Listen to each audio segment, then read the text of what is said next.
Welcome to another episode of Coffee with Caprell. Today I am using my travel mug, which I have to put my name on it because I leave it around a lot of places. It's just kind of the way I am. So I hope you're all doing well.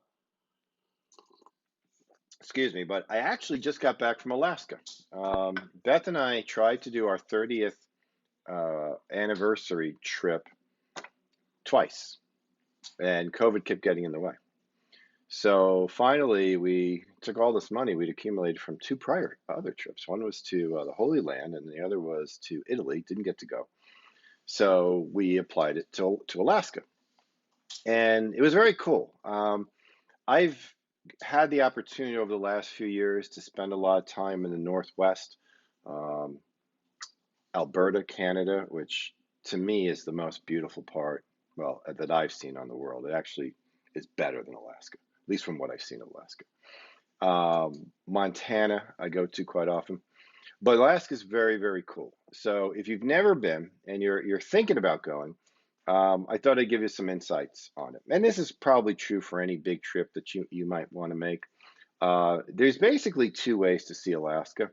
One way is you take a cruise ship, and I want to emphasize that because there's certain places that you're going to see on the cruise you just could not get to any other way. In fact, Juneau, which is the capital, and to be honest with you, I have no idea why it's the capital, simply because there are 800,000 people who live in Alaska, 400,000 live in Anchorage, and Juneau is very small. But the joke there is the only way you get to Juneau is either by air, by boat, or birth canal. That's it, because you really can't drive there. There's no real highway system, bridge system, etc., that's going to get you there. So typically, people are either taking very long ferry boat rides, like 7 hours to go from Anchorage to Juneau, or they are taking airplanes that usually land in the sea, but not all of them. But they have a lot of these seaplanes that come in.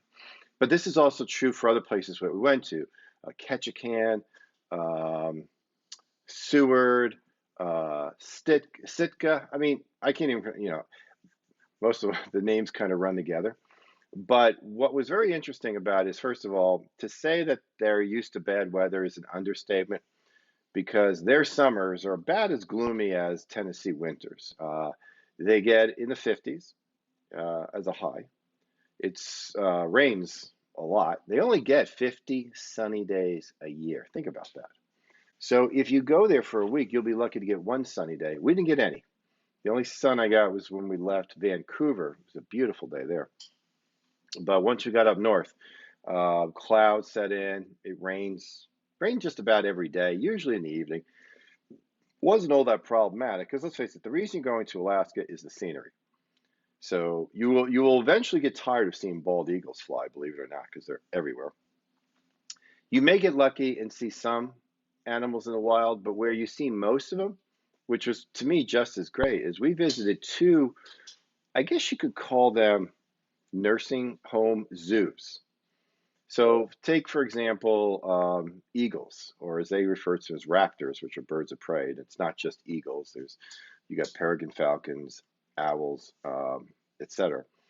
But whenever one is found injured, which unfortunately happens a lot because they'll hit telephone poles, power lines, etc., um, the local authorities, they don't want to put those birds down, even if they have broken wings. So they have these recovery places that they send them to. And if they can be rehabilitated fully and return to the wild and have a good chance of survival, they'll do that. That's their first preference. But if they can't, if they're like, let's say they lost an eye, there was one that we saw who had some form of a brain damage to where, I mean, you wouldn't know it to see her, but she does goofy things when she flies and stuff. And they figure that's part of the brain damage that she had from a collision she had. And they're like, yeah, she wouldn't survive out there in the wild. So they bring her in to these various places. But you can also, we went to one for the birds. We also went to one for the larger animals. So whether it be caribou, bear, etc. And the way they set you up, you can take pictures and people will think that you are actually in front of them. I had several people go, how'd you get so close to that bear? Well, I really wasn't, but you thought I was because of the way they situate the observation places. Uh, the other way that you can go, so one-way cruise, and if you do the cruise, you're, like I said, you're probably going to leave Vancouver or maybe Portland, but I don't think Portland has the cruise ship docks.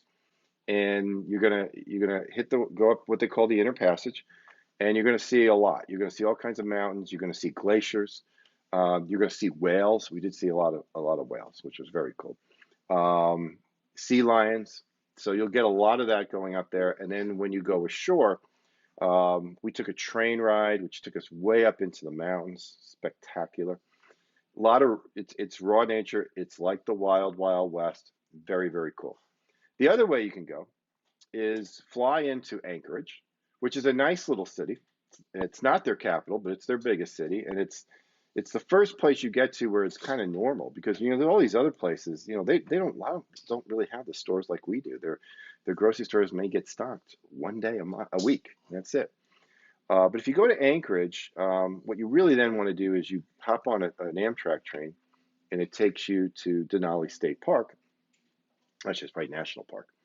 Um, and that's where the largest mountain in North America is. Growing up as a kid, you probably knew it as Mount McKinley, but a few years ago they changed the name to Denali. McKinley, by the way, was only president for about a month. You may know the story. He was assassinated, and he actually, because of him, Teddy Roosevelt became president, which was interesting because back then the party brokers of the Republican Party never wanted Teddy Roosevelt to have any real power because they kind of saw him as a troublemaker because he wasn't anti-business, but he definitely was antitrust. So back then, the easiest way to ruin someone's career, apparently politically, was to make him vice president. Because back then, no vice presidents ever became president. It was all the party brokers. Well, McKinley dies, and guess who serves a couple terms at least. So anyway, but if you do it that way, then it's going to be a completely different experience, but it's going to be cool. I mean, obviously, train ride's neat. You're going to see spectacular things on your train ride. Now, I don't realize you may have already done this trip before, so I may just be preaching to the choir, but I highly encourage it. But as I kind of alluded to before you do Alaska, I would do Montana and I would do not British Columbia, Alberta. Fly into Calgary and drive an hour and a half north to Banff, where you will have Lake Louise and Lake Moraine, and they are every bit as beautiful, if not more so, I must say. That's what I saw when I was up in Alaska. All great, all great. And the great thing about Montana, depending on what part you go, is you're going to see a lot more wildlife in the open because you can get in your car and you can just drive and you just see these wide open areas, and you'll look, and there's all types of rams and antelope, the occasional bear. Very, very cool. So the last thing I want to emphasize, why am I talking about all this? Well, when we're in bad economies, it's very easy to get defensive.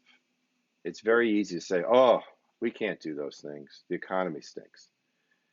And for the overwhelming majority of my clients, that is not true. Some, maybe. But for the most part, this is the ideal time to do this stuff because sometimes demand is lower for these things and prices may be less, maybe not so much now because we're going to higher inflationary period, but not nearly as crowded. So as I always say, markets rebound. You should get the price back, the money back, but you're never going to get the time back.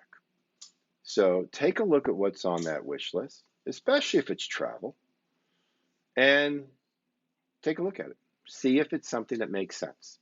And if you want my insights, my help on it, my thoughts on whether or not you should do it, don't hesitate, reach out. Okay? You can just go to bookachatwithdan.com and you can schedule yourself a time block with me. All right. So I know I don't have much color in my skin. I'm as pale as I usually am, other than the rosacea kicking in.